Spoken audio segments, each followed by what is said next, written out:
നമസ്കാരം സുഹൃത്തുക്കളെ, എന്റെ പേര് Ashwathi. Welcome to Harshitham edutech. Science 20ൽ 20 മാർക്കും വാങ്ങണ്ടേ? അതിനുവേണ്ടി ഈ ഒരു രീതിയിൽ നന്നായിട്ട് അങ്ങ് പഠിച്ചു പോയാൽ മതി.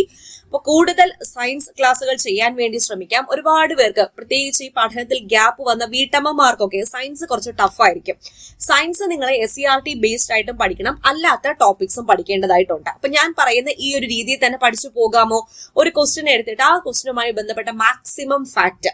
അപ്പൊ നിങ്ങൾ കണ്ണ് എന്ന് പറഞ്ഞ ടോപ്പിക് ഞാൻ ഹോട്ട് ടോപ്പിക്കിൽ തന്നിട്ടുണ്ടായിരുന്നു. കമ്പനി എൽജിഎസിനും BFA ഒക്കെ ഹോട്ട് ടോപ്പിക്കിൽ പെടുന്നതാണ് കണ്ണ്. അപ്പൊ കണ്ണ് പഠിക്കുമ്പോൾ കണ്ണുമായിട്ട് ബേസ് ചെയ്തിട്ടുള്ള കാര്യങ്ങൾ പഠിക്കുക. അതിനുശേഷം പ്രീവിയസ് ക്വസ്റ്റ്യൻസ് വർക്ക്ഔട്ട് ചെയ്യുക. അപ്പൊ പ്രീവിയസ് ക്വസ്റ്റ്യൻസ് വർക്ക്ഔട്ട് ചെയ്യുമ്പോൾ വീണ്ടും നിങ്ങൾക്ക് കണ്ണിന്റെ ഒരു റിവിഷൻ കിട്ടും. ഓക്കെ, അങ്ങനെ വേണം പഠിക്കാൻ. ഓക്കെ, അപ്പൊ ഇന്നത്തെ ക്ലാസ്സിലേക്ക് പോയാലോ? നല്ല കിടിലൻ സൂപ്പർ 100 ക്വസ്റ്റ്യൻസ് ആണ് ഡിസ്കസ് ചെയ്യാൻ പോകുന്നത്. അപ്പൊ നമ്മുടെ ചാനലിലേക്ക് എല്ലാവർക്കും സ്വാഗതം. ആദ്യമായിട്ട് ഹർഷിതം എഡ്യൂടെക് ചാനൽ കാണുന്നുണ്ടെങ്കിൽ സബ്സ്ക്രൈബ് ചെയ്ത് ഫാമിലി മെമ്പർ ആയേക്കാം. അപ്പൊ എല്ലാ ക്ലാസ്സുകളും നിങ്ങളുടെ അരികിലേക്ക് എത്തുന്നതായിരിക്കും. വീഡിയോ ഇഷ്ടപ്പെട്ടാൽ നിങ്ങളുടെ ലൈക്ക് ഞാൻ പ്രതീക്ഷിക്കുന്നുണ്ട്. സ്റ്റാർട്ട് ചെയ്യാം. ആദ്യത്തെ ചോദ്യം, നേത്ര വൈകല്യങ്ങളുമായി ബന്ധപ്പെട്ട ശരിയായ പ്രസ്താവനകൾ കണ്ടെത്തുക. നേത്ര രോഗങ്ങൾ അല്ലെങ്കിൽ നേത്രത്തിൽ ഉണ്ടാകുന്ന വൈകല്യങ്ങളുമായി ബന്ധപ്പെട്ട ശരിയായ പ്രസ്താവനകൾ.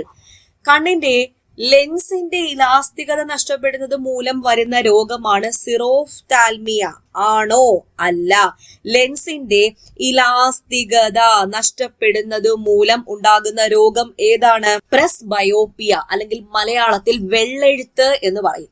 വൈറ്റമിൻ ബിയുടെ കുറവാണോ നിശാന്തതയ്ക്ക് കാരണമാകുന്നത്? അല്ല, വൈറ്റമിൻ എയുടെ കുറവാണ് നിശാന്തതയ്ക്ക് കാരണമാകുന്നത്. ബാക്കി 2 സ്റ്റേറ്റ്മെന്റ്സും ശരിയാണ്. കണ്ണിനുള്ളിൽ മർദ്ദം കൂടുന്ന അവസ്ഥയാണ് ഗ്ലോക്കോമ. കണ്ണിലെ ലെൻസ് അതാര്യമാകുന്ന അവസ്ഥ അല്ലെങ്കിൽ സുതാര്യത നഷ്ടപ്പെടുന്ന അവസ്ഥയാണ് തിമിരം അഥവാ കാറ്ററാക്ട്. അപ്പൊ 3ഉം 4ഉമാണ് ശരിയായിട്ടുള്ള പ്രസ്താവനകൾ. നിങ്ങളോടൊരു ചോദ്യം ചോദിക്കട്ടെ. ദീപങ്ങൾക്ക് ചുറ്റും വർണ്ണവലയങ്ങൾ ഉള്ളതായി തോന്നുന്ന കണ്ണിന്റെ വൈകല്യം ഏതാണ്? ദീപങ്ങൾക്ക് ചുറ്റും വർണ്ണവലയങ്ങൾ ഉള്ളതായി തോന്നുന്ന കണ്ണിന്റെ വൈകല്യം താഴെ നിന്ന് കമന്റ് ചെയ്യാമോ? ഞാൻ ഓപ്ഷൻസ് തരാം. ഓപ്ഷൻ: വർണ്ണാന്ധതയാണോ, സിറോഫ്താൽമിയയാണോ, ഗ്ലോക്കോമയാണോ, ചെങ്കണ്ണാണോ? ഒന്നുകൂടെ പറയാം. വർണ്ണാന്ധതയാണോ, സിറോഫ്താൽമിയയാണോ, ഗ്ലോക്കോമയാണോ, ചെങ്കണ്ണാണോ? ദീപങ്ങൾക്ക് ചുറ്റും വർണ്ണവലയങ്ങൾ ഉള്ളതായി തോന്നുന്ന വൈകല്യം താഴെ നിന്ന് കമന്റ് ചെയ്യാമോ? അപ്പൊ നമ്മുടെ ആദ്യത്തെ സ്റ്റേറ്റ്മെന്റ് എന്തായിരുന്നു? കണ്ണിന്റെ ലെൻസിന്റെ ഇലാസ്തികത നഷ്ടപ്പെടുന്നത് മൂലം വരുന്ന രോഗം ഏതാണെന്ന് പറഞ്ഞു? പ്രസ്ബയോപ്പിയ അഥവാ വെള്ളെഴുത്ത്. അപ്പൊ ഇത് പ്രായം കൂടുന്നവരിലാണ് ലെൻസിന്റെ ഇലാസ്തികത കുറഞ്ഞു വരുന്നത്. പ്രായം കൂടുന്നവരിലാണ് വെള്ളെഴുത്ത് കൂടുതലായിട്ടും കാണപ്പെടുന്നത്. ഇനി വർണ്ണാന്ധത. വർണ്ണാന്ധത എന്താണ്? വർണ്ണം, കളർ ബ്ലൈൻഡ്നെസ് ആണ്. നിറങ്ങൾ തിരിച്ചറിയാൻ കഴിയാത്ത അവസ്ഥയാണ് വർണ്ണാന്ധത. വർണ്ണാന്ധതയുള്ളവർക്ക് തിരിച്ചറിയാനാവാത്ത നിറങ്ങൾ ഏതൊക്കെ? ചുവപ്പും പച്ചയുമാണ് അവർക്ക് തിരിച്ചറിയാനാവാത്ത നിറങ്ങൾ. കാരണം എന്താ? വർണ്ണാന്ധതയ്ക്ക് കാരണം ചുവപ്പ്, പച്ച എന്നീ നിറങ്ങൾ തിരിച്ചറിയാൻ സഹായിക്കുന്ന കോൺ കോശങ്ങളുടെ തകരാറു മൂലമാണ് എന്തുണ്ടാകുന്നത്? വർണ്ണാന്ധത ഉണ്ടാകുന്നത്. അപ്പോ വർണ്ണാന്ധത ബാധിച്ചയാൾക്ക് തിരിച്ചറിയാൻ കഴിയുന്ന നിറം ഏതാണെന്ന് ചോദിച്ചാൽ പ്രാഥമിക വർണ്ണങ്ങളിൽ ബ്ലൂ ആണ് അവർക്ക് തിരിച്ചറിയാൻ കഴിയുന്ന നിറം. വർണ്ണാന്ധത കണ്ടുപിടിച്ചത് ആരാണ്?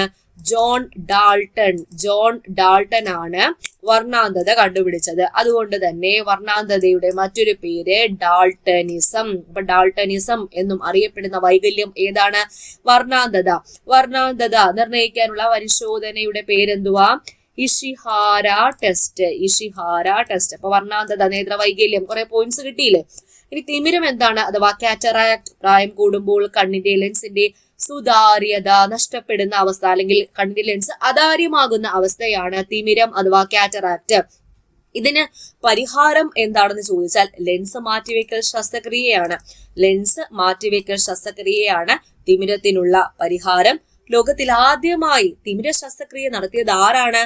സുശ്രുതനാണ്. സുശ്രുതൻ. ഇനി സിറോഫ്താൽമിയ എന്താണ്? സിറോഫ്താൽമിയ നേത്രാവരണവും കോർണിയയും വരണ്ട് ഈർപ്പരഹിതവും അതാര്യവുമായി തീരുന്ന അവസ്ഥ, അതായത് കണ്ണീരില്ലാതെ കണ്ണ് വരളുന്ന അവസ്ഥ, അതാണ് സിറോഫ്താൽമിയ. സിറോഫ്താൽമിയ രോഗത്തിന് കാരണം എന്ത് തന്നെയാണ്? ജീവകം എയുടെ അപര്യാപ്തത തന്നെയാണ്. അപ്പോ നിങ്ങളോട് ചോദിച്ച ചോദ്യം ഓർമ്മയുണ്ടോ? ദീപങ്ങൾക്ക് ചുറ്റും വർണ്ണവലയങ്ങൾ ഉള്ളതായി തോന്നുന്ന വൈകല്യം ഏത്? ഓപ്ഷൻസ് ഒക്കെ പറഞ്ഞിട്ടുണ്ട്, പെട്ടെന്ന് തന്നെ കമന്റ് ചെയ്തോളൂ. അപ്പൊ നമ്മുടെ ഹർഷിതം എഡ്യൂടെക് ആപ്പിൽ ഈ വരുന്ന ഏപ്രിൽ മാസം 6-ാം തീയതി വേരിയസ് LGSന് വേണ്ടി പുതിയ ബാച്ച് സ്റ്റാർട്ട് ചെയ്യുന്നു. അഡ്മിഷൻ തുടങ്ങിയിട്ടുണ്ട്. അപ്പോൾ നിങ്ങൾക്ക് ഇപ്പൊ തന്നെ അഡ്മിഷൻ എടുക്കാവുന്നതാണ്. 2027 ഡിസംബർ വരെ വാലിഡിറ്റി ഉള്ള കോഴ്സാണ്. ടക്കനെ അഡ്മിഷൻ എടുത്തോളൂ. അപ്പൊ നമുക്ക് കിടിലമായിട്ട് പഠിച്ചു പോകാം. ഫുൾ സിലബസ് കവറേജ് ആണ്. GK, current affairs, science, maths, mental ability എല്ലാ കാര്യങ്ങളും പഠിപ്പിച്ച് വൃത്തിയായിട്ട് ഞാൻ തന്നെ നിങ്ങളെ പഠിപ്പിച്ച് വൃത്തിയായിട്ട് വിടും. അപ്പോ ഞാൻ സർക്കാർ ജോലി നേടിയ വഴികളിലൂടെ നിങ്ങളെയും നയിക്കുക എന്ന ലക്ഷ്യത്തോടു കൂടി സ്റ്റാർട്ട് ചെയ്യുന്ന ബാച്ചാണ്. ഏകദേശം 1.25 വർഷത്തോളം വാലിഡിറ്റി ഉള്ള കോഴ്സാണ്. ഏറ്റവും വലിയ പ്രത്യേകത പ്രിന്റ് എടുക്കാൻ പറ്റുന്ന നോട്ട് ഉൾപ്പെടെയാണ്. നോട്ട് എഴുതി കഷ്ടപ്പെടേണ്ട ആവശ്യമില്ല. പ്രിന്റ് എടുക്കാൻ പറ്റുന്ന നോട്ട് ഉൾപ്പെടെയാണ്. അഡീഷണൽ ആയിട്ട് short current affairs, monthly current affairs, PSC previous questions with related facts, അതുപോലെ പഴയ SCRT, പുതിയ SCRT ചാപ്റ്റർ വൈസ് നിങ്ങൾക്ക് കോഴ്സിൽ അവൈലബിൾ ആയിരിക്കും. എത്രയും വേഗം തന്നെ അഡ്മിഷൻ എടുത്തോളൂ. ഈ കോഴ്സിൽ ഞാൻ മെയിൻ ആയിട്ടും ഫോക്കസ് ചെയ്യുന്നത് പഠനത്തിൽ ഗ്യാപ്പ് വന്ന വീട്ടമ്മമാരുണ്ടോ? കയറി വന്നോളൂ. ജോലി തിരക്കിനിടയിൽ പഠിക്കാൻ സമയം കിട്ടാത്ത ആൾക്കാരുണ്ടോ? കയറി വന്നോളൂ. ബിഗിനേഴ്സ്, അതുപോലെ സ്റ്റുഡൻസ്, ഇവർക്കൊക്കെ വേണ്ടി സ്പെഷ്യൽ ആയിട്ടുള്ള ബാച്ച് ആണ്. അതുകൊണ്ട് തന്നെ ഒരുപാടൊന്നും ഒരു ദിവസം പഠിക്കാൻ കാണത്തില്ല. ഒരു ദിവസം മാക്സിമം ഒരു 2 hours അല്ലെങ്കിൽ 2.5 hours മാത്രമേ പഠിക്കാൻ കാണത്തുള്ളൂ. അതും എല്ലാ ദിവസവും ഇല്ല. തിങ്കൾ മുതൽ വെള്ളി വരെ പഠിക്കാനുള്ളൂ. ശനിയും ഞായറും ആ ഒരാഴ്ച നിങ്ങൾ പഠിച്ച കാര്യങ്ങളുടെ റിവിഷൻ ആയിരിക്കും. ഞായറാഴ്ച പരീക്ഷ. അപ്പൊ എല്ലാ ഞായറാഴ്ചയും പരീക്ഷ എഴുതി ആ ഒരു എക്സ്പീരിയൻസിലായിരിക്കും നിങ്ങൾ നിങ്ങളുടെ മെയിൻ എക്സാം LGSന്റെ എക്സാം എഴുതാൻ പോകുന്നത്. അതുകൊണ്ട് തന്നെ ഒട്ടും ഭയമില്ലാതെ, ഒട്ടും നെഗറ്റീവ് വരാതെ നിങ്ങൾ കൃത്യമായിട്ട് 100-നുള്ളിൽ വന്നിരിക്കും. ആ ഒരു ഉറപ്പ് തരാൻ സാധിക്കും. അതുപോലെ നിങ്ങളും കൂടെ കട്ടയ്ക്ക് നിന്നോളാം. അപ്പൊ കട്ടയ്ക്ക് നിൽക്കാൻ റെഡിയല്ലേ? ഏപ്രിൽ 6-ന് നമ്മൾ ക്ലാസ് സ്റ്റാർട്ട് ചെയ്യുന്നു. അഡ്മിഷൻ തുടങ്ങിയിട്ടുണ്ട്. ഇപ്പൊ തന്നെ കയറി ജോയിൻ ചെയ്തോളൂ. ഫസ്റ്റ് കമന്റിൽ ലിങ്ക് ഉണ്ടായിരിക്കും. പിന്നെ നമ്മുടെ ഹർഷിതം എഡ്യൂടെക് ആപ്പ് ഐഫോണിലും ആൻഡ്രോയിഡ് ഫോണിലും കമ്പ്യൂട്ടറിലും ഒക്കെ യൂസ് ചെയ്യാൻ പറ്റുന്നതായിരിക്കും. അടുത്ത ചോദ്യം, ന്യൂക്ലിയസ് ഇല്ലാത്ത ഏകകോശ ജീവികൾ ഉൾപ്പെടുന്ന വിഭാഗം ഏതാണ്? മൊണീറയാണ്. മൊണീറ. ഇത്തരം ജീവികളെ പൊതുവെ ഏത് പേരിലാണ് അറിയപ്പെടുന്നത്? പ്രോകാരിയോട്ടുകൾ എന്ന പേരിലാണ് അറിയപ്പെടുന്നത്. ഇവയുടെ കോശത്തിനുള്ളിൽ ന്യൂക്ലിയർ മെംബ്രെയിൻ കൊണ്ട് പൊതിഞ്ഞ ഒരു കൃത്യമായ ന്യൂക്ലിയസ് കാണപ്പെടുന്നില്ല. പകരം എന്താണ് കാണപ്പെടുന്നത്? ഇവയുടെ ജനിതക പദാർത്ഥമായ DNA സൈറ്റോപ്ലാസത്തിൽ അഥവാ കോശദ്രവ്യത്തിൽ നേരിട്ടാണ് കാണപ്പെടുന്നത്. അപ്പൊ ന്യൂക്ലിയസിന്റെ അഭാവമുണ്ട്. അതായത് സജ്ജമായ ഒരു ന്യൂക്ലിയസ് കാണപ്പെടുന്നില്ല. കോശാംഗങ്ങൾ ഉണ്ടല്ലോ, അതായത് മൈറ്റോകോൺട്രിയ, ഗോൾഗി ബോഡി തുടങ്ങിയ ആവരണമുള്ള കോശാംഗങ്ങൾ ഒന്നും കാണപ്പെടുന്നില്ല. ഈ മൊണീറയ്ക്ക് ഉദാഹരണമാണ് ബാക്ടീരിയ, സയാനോ ബാക്ടീരിയ, മൈക്കോപ്ലാസ്മ മുതലായവ. അപ്പൊ റോബർട്ട് H. വിറ്റാക്കറുടെ 5 കിങ്ഡം ക്ലാസിഫിക്കേഷൻ അഥവാ 5 കിങ്ഡം വർഗീകരണത്തിൽ ഒന്നാമത്തെ വിഭാഗമാണ് മൊണീറ. ബാക്കിയുള്ള 4 വിഭാഗങ്ങൾ ഏതൊക്കെയാണ്? Protista, fungi, Plantae, Animalia. ഇതിനെ കുറച്ചും കൂടി ഡീറ്റെയിൽ ആയിട്ട് പറയട്ടെ. അപ്പൊ R.H. വിറ്റാക്കർ 1969 ജീവലോകത്തെ 5 കിങ്ഡങ്ങളായിട്ട് വർഗീകരിച്ചത്. ഇതില് Monera, protista, fungi, Plantae, Animalia എന്നിങ്ങനെയാണ് ഈ 5 കിങ്ഡം. അതില് ഈ പ്രോട്ടിസ്റ്റയെ പറ്റി നോക്കാം. പ്രോട്ടിസ്റ്റ എന്നാൽ കോശത്തിനുള്ളിൽ വ്യക്തമായ ന്യൂക്ലിയസ് ഉള്ള ഏകകോശ ജീവികളാണ്, അതായത് യൂക്യാരിയോട്ടുകളാണ്. ഉദാഹരണം പറയുവാണെങ്കിൽ അമീബ, പാരമീസിയം, യൂഗ്ലീന മുതലായവ. ഫംഗെ എന്താണ്? ഭക്ഷണം സ്വയം നിർമ്മിക്കാൻ കഴിയാത്ത, ഇംഗ്ലീഷിൽ ഹെട്രോട്രോപിക് എന്ന് പറയും. ഭക്ഷണം സ്വയം നിർമ്മിക്കാൻ കഴിയാത്ത എന്നാൽ സസ്യങ്ങളെ പോലെ കോശഭിത്തിയുള്ള ജീവികളാണ് ഫംഗെ. ഉദാഹരണം പറയുകയാണെങ്കിൽ മഷ്റൂം, ഈസ്റ്റ്, പൂപ്പല് ഇതൊക്കെ ഫംഗയ്ക്ക് ഉദാഹരണമാണ്. പ്ലാന്റ് എന്ന് പറയുമ്പോൾ പ്ലാന്റ്സ് ആണ്, അതായത് പ്രകാശ സംശ്ലേഷണത്തിലൂടെ സ്വന്തമായി ആഹാരം നിർമ്മിക്കുന്ന, അതായത് ഓട്ടോട്രോപിക് ആണ്. സ്വന്തമായി ആഹാരം നിർമ്മിക്കുന്ന ബഹുകോശ ജീവികൾ. ഉദാഹരണം പറയുകയാണെങ്കിൽ പായലുകൾക്ക് ഇംഗ്ലീഷ് എന്താണ്? ആൽഗി. പായലുകൾ, ഫേൺസ് ഉണ്ടല്ലോ, ഫേണുകൾ, പൂക്കുന്ന സസ്യങ്ങൾ, ഇവയൊക്കെ പ്ലാന്റയിലാണ് ഉൾപ്പെടുന്നത്. അനിമേലിയ എന്ന് പറയുമ്പോൾ ഭക്ഷണത്തിന് വേണ്ടി മറ്റു ജീവികളെ ആശ്രയിക്കുന്ന ബഹുകോശ ജീവികൾ. ഉദാഹരണം പ്രാണികൾ, മത്സ്യങ്ങൾ, പക്ഷികൾ, സസ്തനികൾ ഇവയൊക്കെ അനിമേലിയയിലാണ് വരുന്നത്. ഓക്കെ, അപ്പൊ ഇതാണ് kingdom, 5 kingdom classification: Monera, protista, fungi, plant, Animalia. Okay, അടുത്ത ചോദ്യം നോക്കാം. ഭീമാകാരത്വം ഏത് ഹോർമോണിന്റെ ഏറ്റക്കുറച്ചിലുമായി ബന്ധപ്പെട്ട അവസ്ഥയാണ്? ഭീമാകാരത്വം സൊമാറ്റോട്രോപ്പിനാണ്, ഗ്രോത്ത് ഹോർമോൺ അല്ലെങ്കിൽ വളർച്ചാ ഹോർമോണിന്റെ ഏറ്റക്കുറച്ചിലുകൾ കൊണ്ടാണ് ഭീമാകാരത്വം ഉണ്ടാകുന്നത്. അപ്പൊ പിറ്റ്യൂട്ടറി ഗ്രന്ഥിയുടെ മുൻതളം ഉൽപ്പാദിപ്പിക്കുന്ന ഹോർമോണുകളാണ് വളർച്ചാ ഹോർമോണായ സൊമാറ്റോട്രോപ്പിൻ, അതുപോലെ prolactin, gonadotropic hormone, Adreno cortico Tropic hormone, TSH thyroid stimulating hormone ഇവയൊക്കെ പിറ്റ്യൂട്ടറി ഗ്രന്ഥിയുടെ മുൻതളം ഉൽപ്പാദിപ്പിക്കുന്ന ഹോർമോണുകളാണ്. പിറ്റ്യൂട്ടറി ഗ്രന്ഥി അഥവാ പീയൂഷ ഗ്രന്ഥിയാണ് മാസ്റ്റർ ഗ്രന്ഥി എന്നറിയപ്പെടുന്നത്. മറ്റ് ഗ്രന്ഥികളുടെ പ്രവർത്തനത്തെ ഉത്തേജിപ്പിക്കുന്ന ട്രോപിക് ഹോർമോണുകൾ ഉൽപ്പാദിപ്പിക്കുന്ന അന്തസ്രാവി ഗ്രന്ഥി ഏതാണ്? പിറ്റ്യൂട്ടറി ഗ്രന്ഥിയാണ്. പിറ്റ്യൂട്ടറി ഗ്രന്ഥി ശരീരത്തിലെ പ്രവർത്തനങ്ങൾ നിയന്ത്രിക്കുകയും ഏകോപിപ്പിക്കുകയും ചെയ്യുന്ന അവയവ വ്യവസ്ഥ ഏതാണെന്ന് ചോദിച്ചാൽ അന്തസ്രാവി വ്യവസ്ഥയാണ്. അന്തസ്രാവി വ്യവസ്ഥ. നാളീരഹിത ഗ്രന്ഥികൾ എന്നറിയപ്പെടുന്നത് അന്തസ്രാവി ഗ്രന്ഥികളാണ്. അന്തസ്രാവി ഗ്രന്ഥികൾ. അന്തസ്രാവി ഗ്രന്ഥികൾക്ക് ഉദാഹരണമാണ് പിറ്റ്യൂട്ടറി ഗ്രന്ഥി, തൈറോയിഡ് ഗ്രന്ഥി, പാരാതൈറോയിഡ്, ആഗ്നേയ ഗ്രന്ഥി മുതലായവ. അപ്പൊ ഹോർമോണുകൾ നോക്കിയാലോ, ഭക്ഷണ പദാർത്ഥങ്ങൾ ഇല്ലാതെ വരുമ്പോൾ ആമാശയത്തിൽ ഉൽപ്പാദിപ്പിക്കപ്പെടുന്ന ഹോർമോൺ ഏതാണ്?